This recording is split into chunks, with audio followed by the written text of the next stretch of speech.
Hello, ito ang update sa ating GCash. Click mo yung grow. Ayan. So, meron ng 36,663.03. Ayan, check natin. Okay, so dito tayo.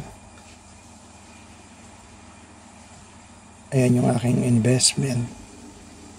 BPI IMI ang nakalagay.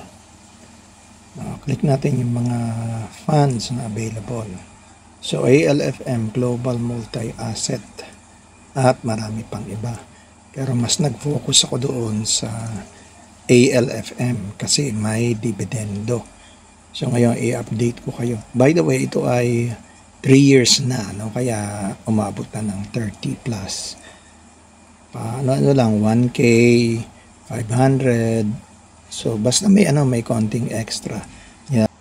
Okay, bili tayo ng halagang 180 pesos. Piliin natin yung ALFM. Click natin yung buy.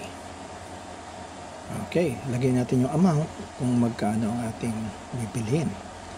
So, makakabili tayo ng 2.2416 units.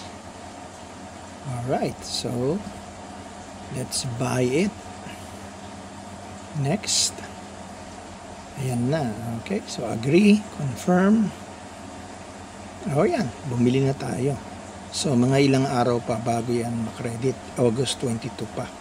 Makikredit yung ating pinili. So, processing na siya. Kaya hihintay mo ng ilang araw.